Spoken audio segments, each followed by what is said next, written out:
Hello, my name is Brett Davies. I'm a barrister and solicitor at Legal Consolidated. Well, when I started practicing in the 80s, we had excluded superannuation funds, and they were pretty much predominantly set up by accountants. The financial planning industry was just in its embryonic state.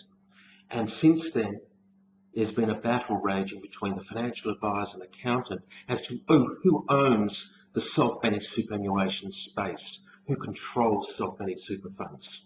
Sure, you can go to Legal Consolidated and build your self-managed super fund and update them and what have you, but who actually maintains and looks after them? Who recommends they be set up?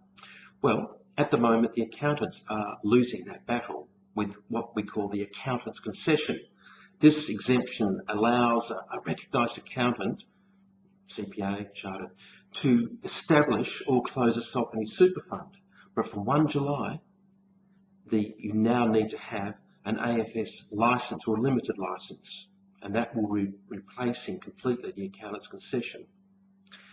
Now, one would have to ask, are you going to become a financial advisor? And there's lots of movement in the marketplace. But what interests me is, well, let's say you do or you don't get a license, what else can you offer?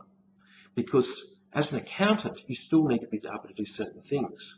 Now, I've posed a number of questions on our website, and you're welcome to go in and the answers are there, but which of these contributions require financial license? Do you need a license to recommend a recontribution strategy? Yes or no? Do you need a license to recommend and implement a contribution reserving strategy? Quite complex and very much part of the accounting issues. What about to track contributions you make on your self-managed super fund against contribution caps? That's probably okay, but I think the others may have a problem if you're not licensed. What about pensions in your self-managed super fund? Can you recommend that you draw a specific pension amount from the self-managed super fund as an accountant from 1 July 2016 without a license? Probably not. What about recommend a lump sum payment? Nope, can't do that. What about provide information on a minimum pension drawdown requirements? I think that's well within the role of an accountant. We're not needing a license. I've got a lot of these questions all online, and I'd love you to have a read of them and perhaps give some comments on them. What about investments for a self-managed super fund? Do you require a license on 1 July? What about to recommend that your client sells an asset to get a much needed capital loss? Probably need a license. What if you're an auditor and the client comes in and he's had cigars as part of his investment strategy, which is fine, and they've been burnt, as in he's smoked them, lit them up and they're burnt. He claims an insurance claim. Can you comment as an auditor on that investment strategy?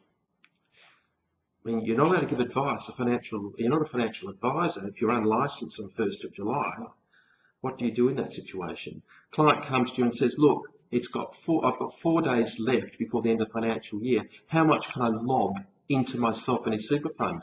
Oh, sorry, that is a question for a financial advisor. As of 1 July 2016, I can't provide the answer to that. Well, can you at least tell me how much I can give? Well, yes, certain amounts you can give based on your age, things like that. And you've already contributed $18,000, therefore you can contribute up to this amount. But I can't tell you should or you shouldn't do it. And these are the issues that are going to confront the accountant and accounting profession. So if you need some advice, please telephone me. If you need to get a limited AFS license, I think they're easy to get. I don't think you need to instruct a solicitor or a law firm to do them. I think you can do them yourself. Now, if you have a problem, give me a ring and I can help you pro bono. And if you need a reference and you refer clients to Brett Davies Lawyers and my new Legal Consolidated, then please feel free to contact me. I'm happy to write a reference for you. Take care. Enjoy.